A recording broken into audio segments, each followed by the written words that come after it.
आज राष्ट्रीय युवा दिवस है। इस दिन को हम स्वामी विवेकानंद जयंती के रूप में मनाते हैं। स्वामी विवेकानंद की शिक्षाओं और आदर्शों का सम्मान करने के लिए इस दिन को हम कई तरीकों से मनाते हैं। कई कार्यक्रमों का आयोजन किया जाता है।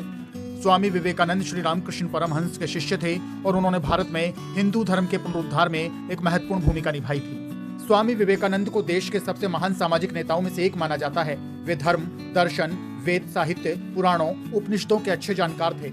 स्वामी विवेकानंद नाम उनको उनके गुरु रामकृष्ण परमहंस ने दिया था। स्वामी विवेकानंद का जन्म 12 जनवरी 1863 को कोलकाता में हुआ था। उनका असली नाम नरेंद्र नाथ दत्त था।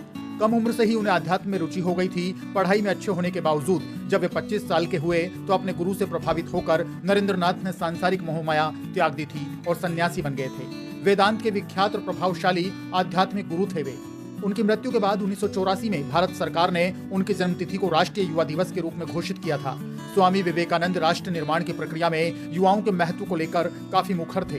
स्वामी विवेकानंद कहते थे कि दुनिया को जीतने का सबसे अच्छा हथियार शांति और शिक्षा है। स्वामी विवेकानंद को साल 1983 में शिकागो में आयोजित हुई विश्व धर्म संसद में उनके प्रसिद्ध भाषण के लिए जाना जाता है। उन्होंने युवाओं की क्षमता को प्रसारित करने पर ध्यान केंद्रित किया था और उन्हें प्रेरित किया था ताकि वे अंग्रेजों का मुकाबला कर सकें और स्वतंत्रता प्राप्त कर सकें। स्वामी विवेकानंद की सोच थी कि युवा अपने कंफर्ट जोन से बाहर निकलें और अपनी इच्छा के अनुसार कुछ भी हासिल करें। वे युवाओं को इस हद तक प्रेरित करना चाहते थे कि वे अपनी राय या इच्छाएं व्यक्त करने लगें।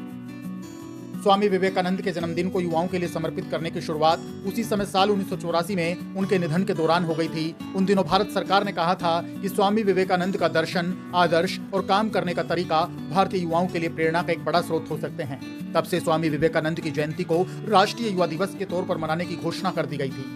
स्वामी विवेकानंद के अनमोल विचारों की बात करें तो उन्होंने कहा था कि ये मत भूलो कि बुरे विचार और बुरे कार्य तुम्हें पतन की ओर ले जाते हैं। इसी तरह अच्छे कर्म और अच्छे विचार लाखों देवदूतों की तरह अनंत काल तक तुम्हारी रक्षा करने के लिए तत्पर हैं।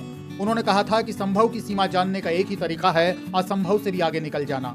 उन्होंने ये भी कहा था कि पवित्रता, धैर्य और दृढ़ता ये तीनों सफलता के लिए आवश्यक हैं, लेकिन इन सबसे ऊपर प्यार है। स्वामी विवेकानंद युवाओं के लिए किसी प्रेरणा से कम नहीं हैं। उन्होंने कई मौकों पर अपने अनमोल विचारों से युवाओं को आगे बढ़ने के लिए प्रोत्साहित किया। इसलिए स्वामी विवेकानंद जयंती को राष्ट्रीय युवा दिवस के तौर पर मनाया जाता है। शैक्षणिक संस्थाओं के साथ ही सामाजिक संगठन, युवा संगठन आज के दिन स्वामी विवेकानंद को याद करते हुए विचार गोष्ठियों समेत कई आयोजन करते हैं।